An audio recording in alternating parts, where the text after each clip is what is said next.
রাজধানীবাসীর জন্য এখন নতুন আতঙ্ক হিসেবে দেখা দিয়েছে অটো রিকশা। অতিরিক্ত এই বাহনের কারণে প্রতিনিয়ত কমছে চালকদের আয়। বিপরীতে পকেট ভারী হচ্ছে মধ্যস্বত্বভোগীদের। এক একটি রিকশা থেকে দিনে 500 টাকা পর্যন্ত আদায় করছেন মালিকরা, যা থেকে ভাগ নেওয়ার অভিযোগ রয়েছে খোদ ট্রাফিক পুলিশের বিরুদ্ধেও। রাকিব হোসেনের 3 পর্বের ধারাবাহিকের প্রতিবেদনের আজ দেখুন প্রথম পর্ব। আর ক্যামেরায় ছিলেন Miraj Suman. Falcon aluminium multilayer anodised হওয়ায় সম্পূর্ণ স্ক্র্যাচ প্রুফ। Falcon aluminium. একটা সময় রাজধানী ঢাকার পরিচয় বহন করত এরকম পায়ে চালিত রিকশা, কিন্তু শত বছরের ঐতিহ্য এখন হারাতে বসেছে ব্যাটারি চালিত অটোরিকশার দৌরাত্ম্যে।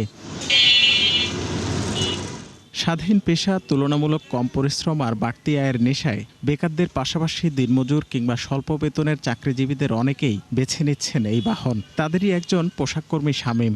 যে অফিসে কাজ করতাম, বেতন নিয়ে ঘুরাইতো, মানে ঠিক মতন ওভার টাইমের বেতনও দিত না মাস শেষে, ঠিক আছে, আটকায় দিত বেতন। তার জন্য আমি চাকরিটা ছেড়ে দিছি। আগে হলো পায়ে রিক্সা চালাইছি, তারপরে হলো অটো পাইছি হলো 3 মাস হইলো।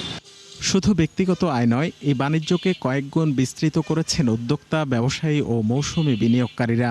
যেমন গড়ে 70,000 টাকায় প্রতিটি রিকশা প্রস্তুত করার পর তাতে দৈনিক ভাড়া পাওয়া যায় 500 টাকা পর্যন্ত। সে হিসেবে 100টি অটোরিকশা মালিকের দৈনিক আয় প্রায় 50,000 টাকা। ফলে বাড়তি মুনাফার লোভে বিনিয়োগ বাড়াচ্ছেন অনেকে, যা আয় কমিয়ে দিচ্ছে চালকদের। 410 টাকা জমা দিই, জমা দেওয়ার পরে অনেক সময় 400-300 নিয়ে বাসায় যাই। আগে অনেক ইনকাম ভালো হতো, এখন অনেক রিক্সা হওয়ার কারণে এখন ইনকাম কমে গেছে। আমার পেছনে যে গাড়িগুলো দেখতে পাচ্ছেন, এগুলো হচ্ছে বাদল মিয়ার প্রায় 250 গাড়ি। তিনি এখান থেকে দৈনিক প্রত্যেকটা গাড়ির থেকে 400 করে জমা পান এবং 250 গাড়ির থেকে 1 লাখ টাকা পান। তবে এর জন্য তাকে 2,20,00,000 টাকা পর্যন্ত বিনিয়োগ করতে হয়েছে। আমরা তার কাছে প্রশ্ন রাখতে চাই যে এত টাকা বিনিয়োগ কেন করেছেন এই ঝুঁকিপূর্ণ একটা খাতে? ইনকাম ট্যাক্স আপনার ওই যে টেট লাইসেন্স, টিন সার্টিফিকেট, এগুলোর জন্য দেওয়া লাগে বছরে। আপনার ওটা 4,500 টাকা দেওয়া লাগে। সব কমপ্লিট করার পর আপনার মাসে অন্তত দেখা যাইতেছে 10 লাখ টাকা টিকে, এরকমই। সুনির্দিষ্ট কোনো হিসাব না থাকলেও মাত্র কয়েক বছরে কেবল ঢাকা শহরে অটোরিকশা চলে 15 লাখের মতো, যার সাথে জড়িত অন্তত 2 কোটি মানুষ। যদিও বিশাল এই অর্থনৈতিক কর্মকাণ্ড থেকে মোটা দাগে লাভবান হচ্ছে না সরকার। এক লাইসেন্স ফি আছে সরকার, অন্যদিকে এখান থেকে যে কর আসতে পারতো, ট্যাক্স আসতে পারতো, মানে বিশেষ করে যে যারা চালাচ্ছেন ওই গাড়ির ইউনিট প্রতি কর আসতে পারতো, এবং একই সঙ্গে যারা মালিক, বড় বড় মালিক যারা বিনিয়োগকারী, তারাও কিন্তু এই কর্পোরেট ট্যাক্সটা দিতে পারতেন।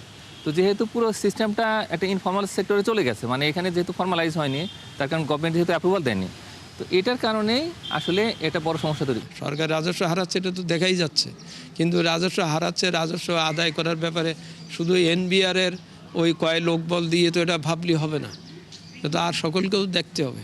তবে এই খাতের চালক ও ব্যবসায়ীদের আইনি স্বীকৃতি না থাকায় প্রতিনিয়তই থাকতে হচ্ছে ঝুঁকিতে। রাকিব হোসেন, 71, ঢাকা।